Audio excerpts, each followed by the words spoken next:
नमस्कार, मैं राकेश परमार। मित्रों, आज तो वैसे बहुत ज़्यादा समाचारों पर चीनी ऐप के बैन होने का ही समाचार था। मुझे भी आज इसी पर बोलना चाहिए था, क्योंकि जब मामला देश के मैप के साथ छेड़छाड़ की हो, उसमें ऐप के साथ छेड़छाड़ करके हम क्या हासिल कर लेंगे। आज बहुत से बुद्धिजीवियों ने ये कहना चाहा, मैं भी चाहा कि कुछ इस पर कहूँ, लेकिन जब मैंने बताया कि बुद्धिजीवी कह चुके तो मेरे लिए क्या रह गया है, इसलिए मैं उस पर बहुत ज़्यादा नहीं बोलूँगा। क्योंकि मैप से छेड़छाड़ तो जिस दिन यह देश आज़ाद हुआ उसी दिन से हो गया है, आज कोई पहली बार हुई नहीं है। बल्कि अब की बार वाला छेड़छाड़ हुआ है या नहीं हुआ है कहा नहीं जा सकता। माहौल की गर्मी और चीन की छटपटाहट से ऐसा लग रहा है कि शायद चीन अब की बार हमारे मैप से छेड़छाड़ करने में कामयाब नहीं हुआ है। थैंक्स टू हमारा सेना और सेना को खुली छूट देने वाले राजनीतिक नेतृत्व। मैं उन सबको हाथ जोड़ के प्रार्थना प्रणाम करता हूँ। मित्रों, एक बात और आज था, माननीय प्रधानमंत्री जी आज आए। मैं उनका पूरा भाषण में सुना कि वो किस लिए आए थे। खैर, बहुत ज़रूरी नहीं था, मैंने 2 पॉइंट उसमें से सुना। शायद उन्होंने 2 ही पॉइंट कहा। पहला तो उन्होंने कहा कि शायद इस देश के 80 करोड़ लोगों को अब नवंबर तक मुफ्त राशन दिया जाएगा। चने का भी 1 किलो दिया जाएगा। चना फुला कर सवेरे खाने से सेहत बड़ा बढ़िया रहता है, कई तरह की बीमारियों से लड़ने की क्षमता है। मैं स्वयं चना कई साल, मतलब पढ़ाई के टाइम से चना खा रहे हैं। शुरुआत मजबूरी में हुई थी, क्योंकि वहाँ पर कोई खाना बनाने वाली थी नहीं। बाहर का खाना से बढ़िया था कि चना फुला करके सवेरे, क्योंकि सवेरे पढ़ने में टाइम लगाता था। विज्ञान के विद्यार्थी होने के नाते थोड़ा सा पढ़ाई के प्रति बड़ी कॉन्शियस थे हम लोग, तो वो एक था। इस वजह से हमने चना फुला के खाने का जो बहादुर डाला वो बदस्तूर जारी है। माननीय प्रधानमंत्री हम जैसे लोगों के लिए ही 1 किलो चना देने का ऐलान कर दिया। एनीवे, अब बात मैंने कहा कि अब उस पर क्या करें। उन्होंने एक और बात कहा। उन्होंने कहा कि एक राष्ट्र एक राशन।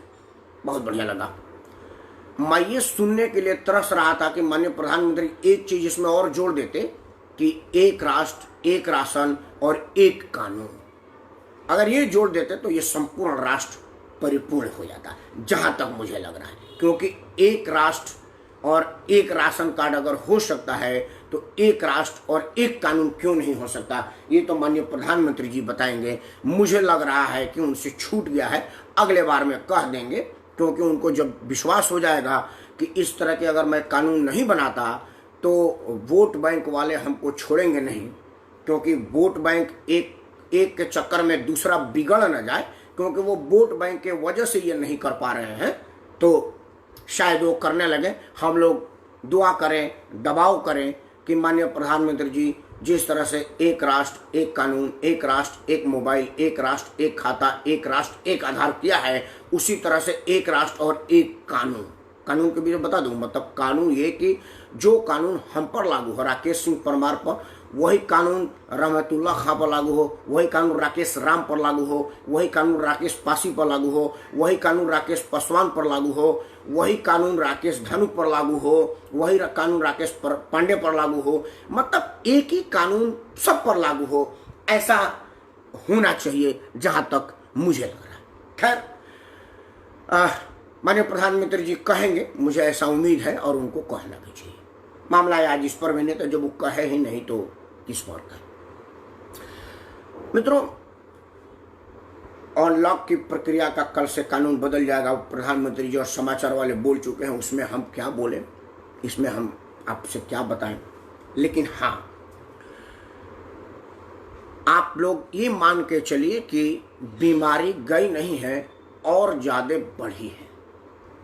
आप मान के चलिए कि बीमारी हमसे गई नहीं है और ज्यादा बढ़ी है, और ये नुकसान करेगा हमें को। मित्रों, 5 सेकंड के ब्रेक के लिए मैं आ रहा हूं। जरा कोई नॉक कर दिया, पता ना कोई इस टाइम। मैं आपसे 5 सेकंड में मैं आ रहा हूं।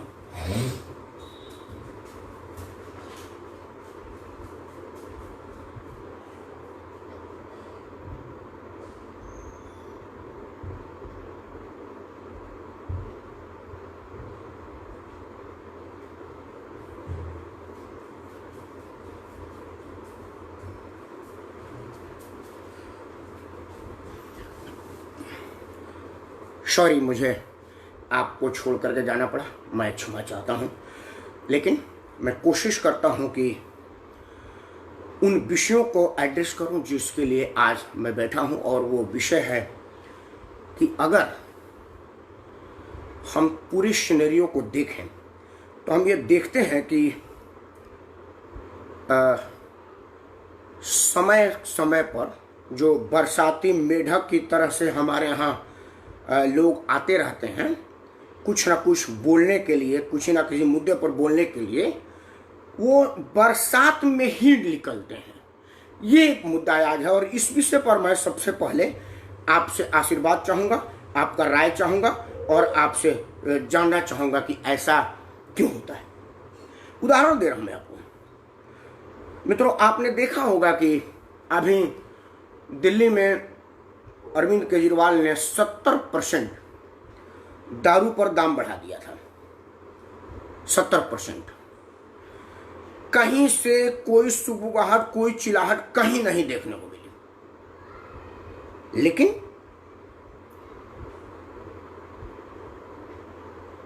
पेट्रोल पर कुछ दाम बढ़ गए हैं। सभी लोगों को इस बात की चिंता हो गई, सभी लोगों को इस बात की परेशानी हो गई। हर जगह इस बात का चर्चा है।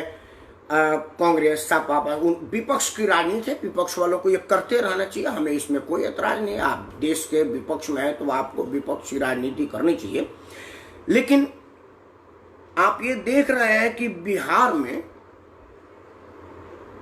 100 रुपये की दारू 500 रुपये में मिलती है। श्रीकांत को नमस्कार। इसलिए मिलती है कि वहां पर ऑफिशियली दारू का ठेका नहीं लगा है, वो पुलिस के माध्यम से, राजनीतिक लोगों के माध्यम से और कई स्रोतों से वहां पर बिकता है। क्योंकि अब दारू बड़े बड़े लोग बेच रहे हैं तो दारू का बड़ा दाम, बड़ा काम और बड़ा पहुंच तो हो ही जाएगा। मैंने कभी भी किसी भी राजनीतिक में रहने वाले लोगों को हमने ये नहीं सुना कि कोई भी लोग इस बात का विरोध करते हो कि भाई बिहार में ऑफिशियली रेट से कई गुना ज्यादा पर दारू मिल रहा है, क्यों न इसकी विरोध की जाए। खैर मित्रों, एक बात और है। आपने देखा होगा कि अभी कुछ दिन पहले दारू के ठेके पर लोगों का भीड़ की मैं कल्पना नहीं कर सकता कि कितनी भीड़ थी, क्या भीड़ थी। लेकिन हमने कभी भी किसी भी के श्रीमुख से हमने ये नहीं सुना कि कोई आदमी कहे कि भाई हम इसका विरोध करते हैं क्योंकि आपने दारू का ठेका खोल दिया है, ये बीमारी को बुलाने का एक बड़ा कारण बनेगा।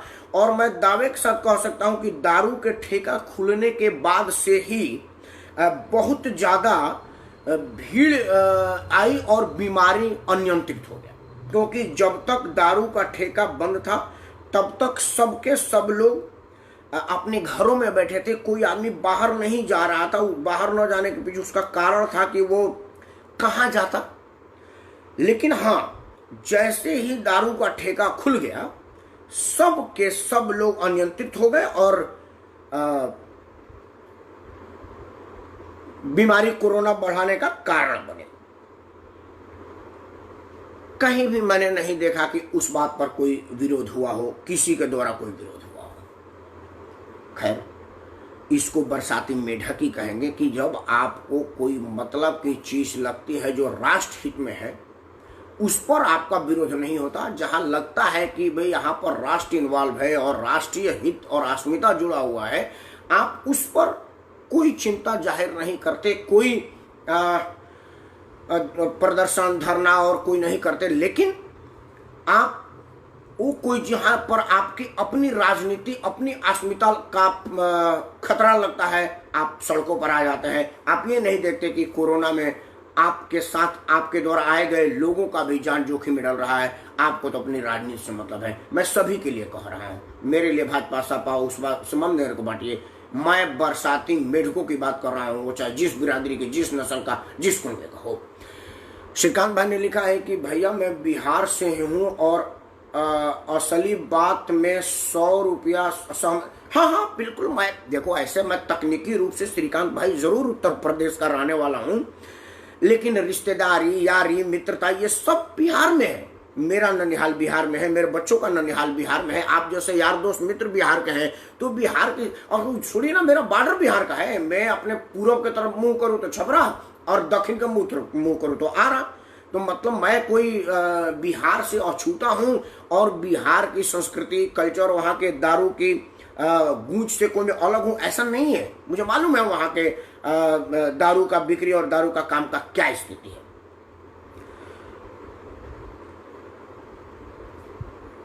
खैर, मेरा ये कहना है कि हम सब जो लोग समाज में रहते हैं, जो ये दावा करते हैं कि जी हम समाज के लोग हैं, हम समाज के रक्षक हैं और हम समाज के लिए मरने जीने की काम करते हैं, उन लोगों को चाहिए कि कम से कम सामाजिक मुद्दे की बात जरूर करें। क्योंकि सामाजिक मुद्दा की अगर आप बात नहीं करेंगे तो फिर आपसे समाज इसी तरह से उखड़ जाएगा जिस तरह से लोगों की भावना हट जाती है। लोग मान के चलते हैं कि आप लोग अब बेमतलब की चीज हो गए हैं। और अगर इस तरह की अगर कोई चीज होती है तो मैं समझता हूं कि ये सबसे बड़ा दुखद, सबसे बड़ा चिंता का विषय होगा। क्योंकि लोकतंत्र में अगर लोग की आवाज उठाने वाली संस्थाओं पर लोगों का भरोसा हट जाएगा तो मैं समझता हूं कि ये सबसे बड़ा और सबसे बुरा दिन होगा। खैर, मेरा आज एक और मुद्दा था, एक और बात मैं आपसे कहना चाहता था। मित्रों, आप देखते होंगे कि हमारे समाचार चैनलों पर और जगहों पर जब कोई चुनाव कहीं आने वाला होता है ना, देश भर में कहीं पर भी, तो कुछ खास किस्म के चेहरे आपको टीवी चैनलों पर मिल जाएंगे, ट्वीट करते हुए मिल जाएंगे, फेसबुक, व्हाट्सएप, मतलब सोशल मीडिया के हर प्लेटफॉर्म पर वो मिल जाएंगे। लेकिन उनमें उनकी जो बातचीत होगी वो सीधे मोदी जी को दोष देते हैं। मतलब मोदी से नीचे तो बात ही नहीं करते, उनका बात मोदी से नीचे होता ही नहीं है। लेकिन उनसे अगर ये बात पूछा जाए कि एक चीज बताओ,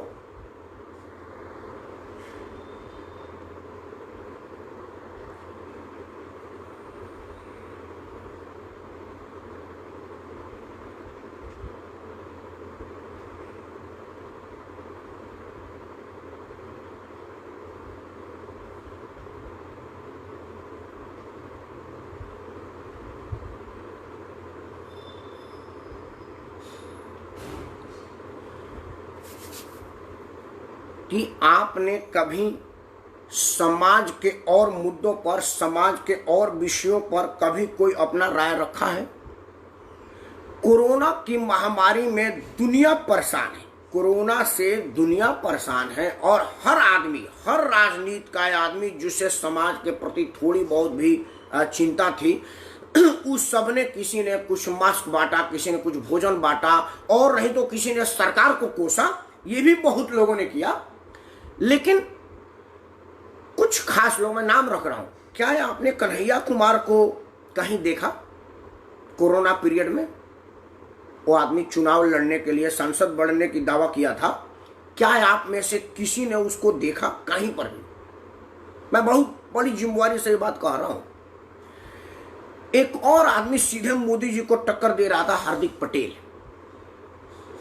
आपने पूरे कोरोना काल के बाद से हार्दिक पटेल को कहीं देखा क्या?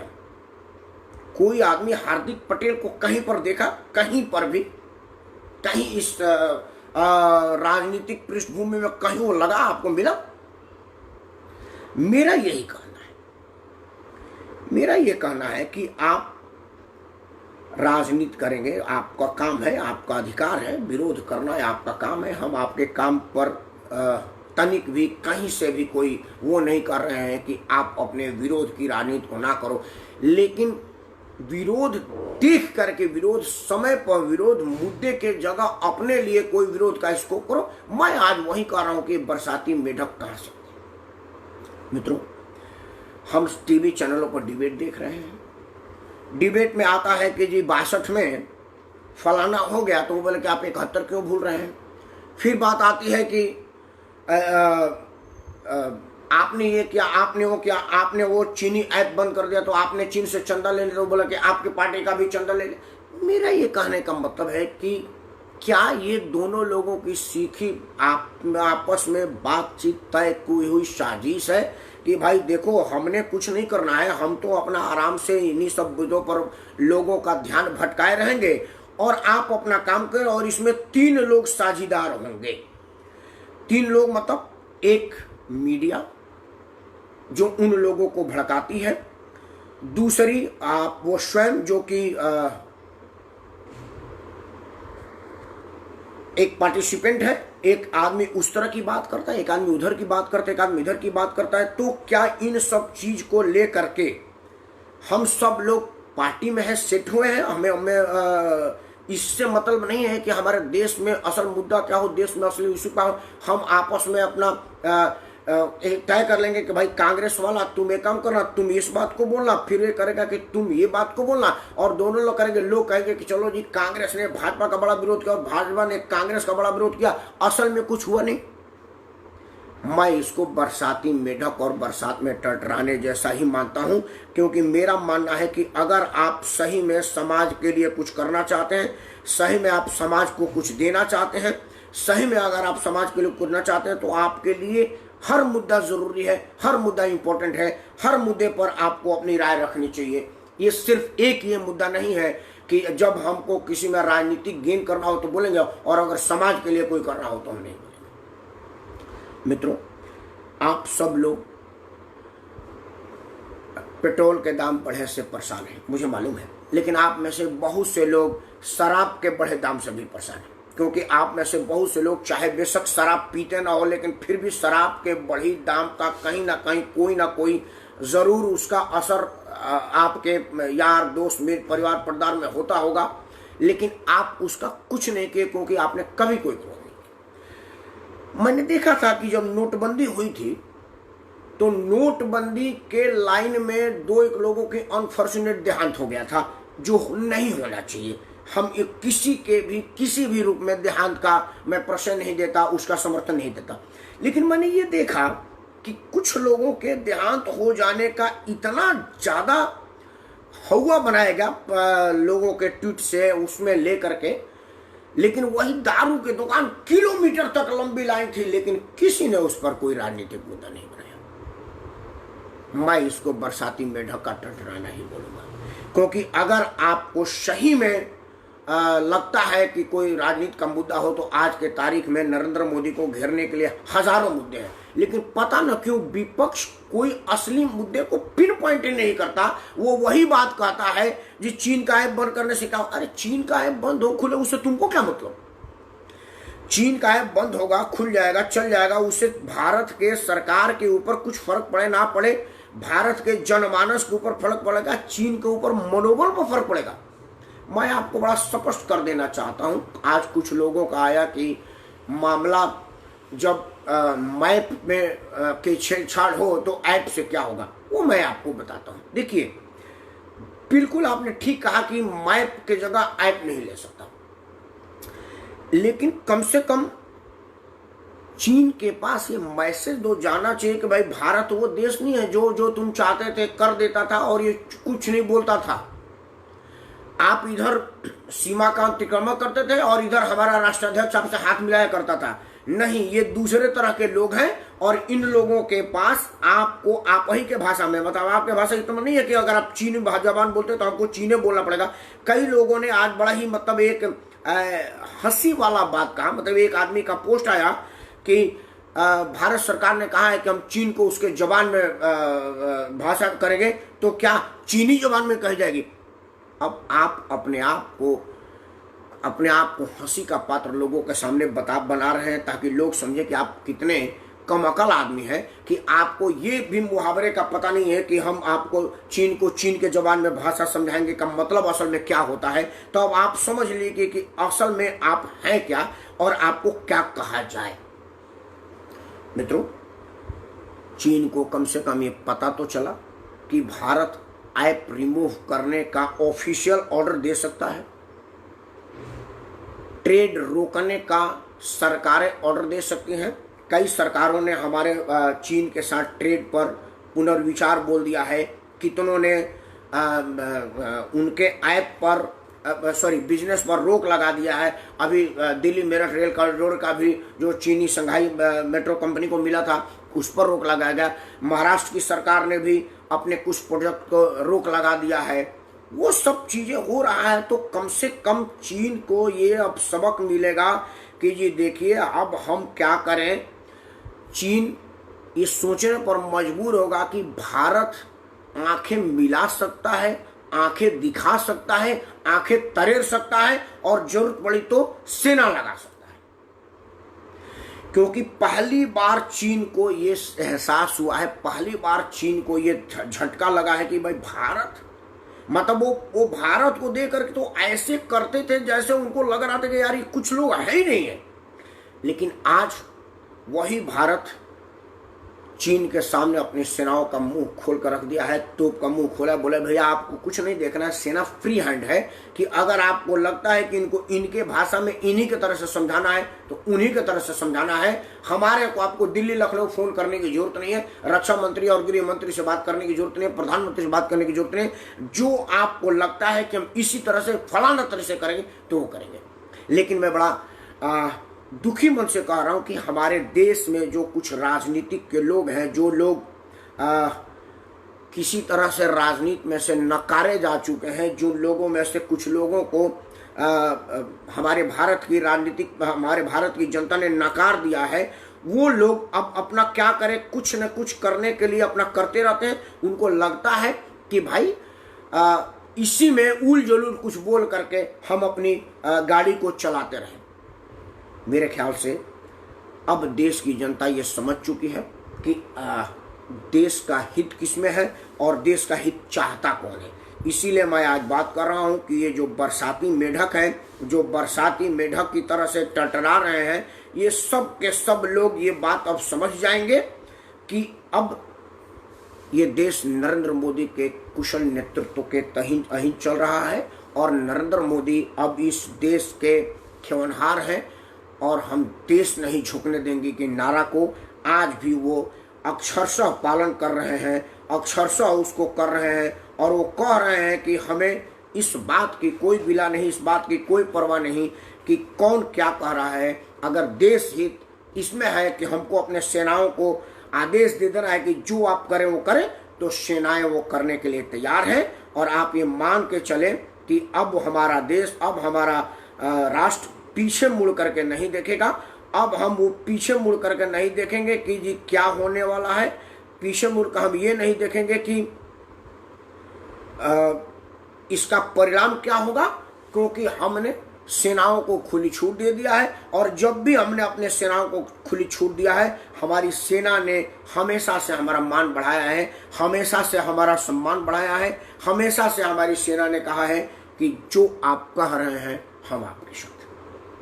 मित्रों, आज इस बात की चर्चा करनी थी बरसाती मेढों के टटराने पर। आप देख रहे हैं कि जैसे ही चीन के साथ हम दो दो हाथ कर रहे हैं, हमारे कुछ अपने ही राजनीति के लोग अब ये कहने पर मजबूर हो गए हैं कि जी ये फलाना से क्या होगा, वो फलाना से क्या होगा। लेकिन वो लोग शायद ये नहीं समझ पा रहे हैं कि इन्हीं सब चीज़ों से ही होगा और किसी चीज़ से नहीं होगा। मित्रों, आपको इस बात करके खुशी होगी कि माननीय प्रधानमंत्री ने जो ऐप रिमूव के लिए कहा है उसमें आपको आगे आना होगा, क्योंकि प्रधानमंत्री कह सकते हैं, करना तो आपको है। अगर आप इसको अक्षरशः पालन कर देंगे और एक बार ऐप रिमूव के तरफ अगर आपने अपना मन बना लिया है, अगर 2 करोड़ 3 करोड़ लोग भी अगर ऐप को रिमूव कर देते हैं, तो आप समझिए कि फिर ये देश, फिर चीन घुटने पर आ जाएगा। क्योंकि मैं माना कि चीन के ऐप रिमूव कर लेने से उसका इकोनॉमी नहीं भरभरा जाएगी, जैसा कि कुछ लोग कह रहे हैं कि क्या अब वो उसकी इकोनॉमी गिर जाएगी। नहीं, इकोनॉमी नहीं गिर जाएगी, मोराल गिर जाएगा। और मित्रों, आप में से जिन लोगों के पास मोराल होगा ना, उन लोगों को असल में पता होगा कि मोराल का मतलब क्या है। इसमें श्रीकांत ने लिखा है कि भैया ये कन्हैया और हार्दिक जैसे लोग ही बरसाती में, हाँ मैं नाम लेकर के कह रहा हूँ कि यही बरसाती मेढक है। ये चुनाव के टाइम में आते हैं, चुनाव के मुद्दे पर बोलते हैं ताकि राजनीति हो। अक्सर में ये प्रोंटेड लोग होते हैं, इनको खरीदा जाता है, इन्हें लोगों के द्वारा खरीद करके, लोगों के द्वारा प्रलोभन दे करके, लोगों के द्वारा प्रायोजित करके ये बुलाए जाते हैं और टीवी पर कुछ दिनों के लिए छाए रहते हैं। समाचार वालों को भी फुटेज मिलता है, समाचार वाले लोगों को भी इनमें मजा मिलता है, लेकिन असल में होता क्या है कि ये कुछ कर नहीं पाते हैं। इस वजह से इनका और लोगों का बात एक ही है, ठीक है ना।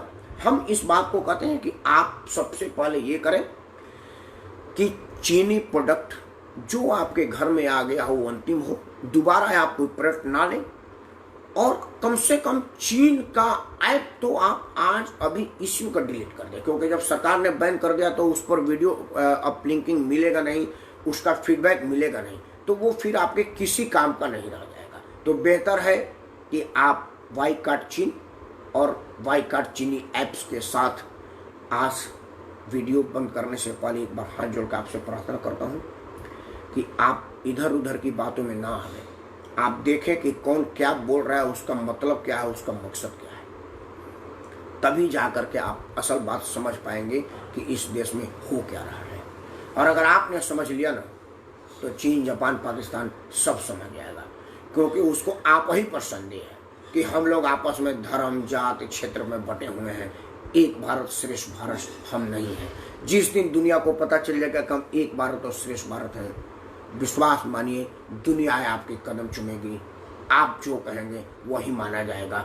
अमेरिका हमसे बहुत छोटा है, लेकिन अमेरिका की बात इसलिए मानते हैं क्योंकि अमेरिका की लड़ाई आपस में श्वेत अश्वेत की बहुत ज़्यादा है। वहाँ भी कैलिफोर्निया और वाशिंगटन डीसी का कोई मेल नहीं है, लेकिन जितना डिस्क्रिमिनेशन अमेरिका में है उतना हमारे यहाँ नहीं है। लेकिन जब वो बाहर होते हैं तो वो कहते हैं कि जी हम सब एक हैं।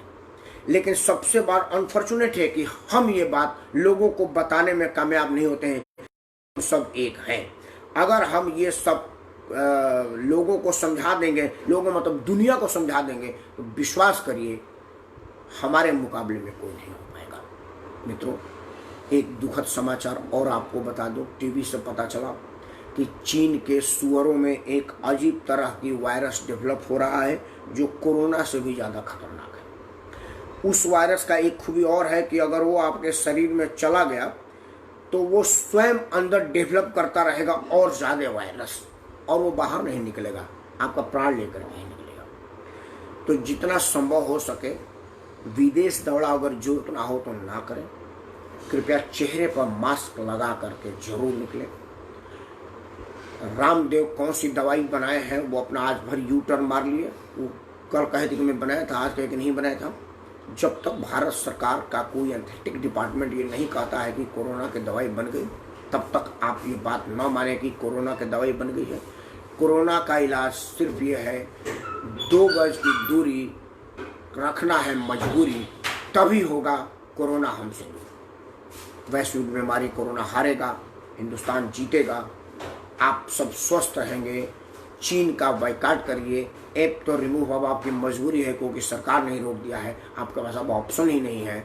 लेकिन भारतीय ऐप आएगा और आपको उससे भी ज़्यादा सुविधाएं देगा, उससे भी ज़्यादा सम्मान देगा, उससे भी ज़्यादा मनोरंजन देगा। इन्हीं उम्मीदें, इन्हीं शब्दों के साथ मैं राकेश कुमार आप सबको सादर प्रणाम करता हूँ।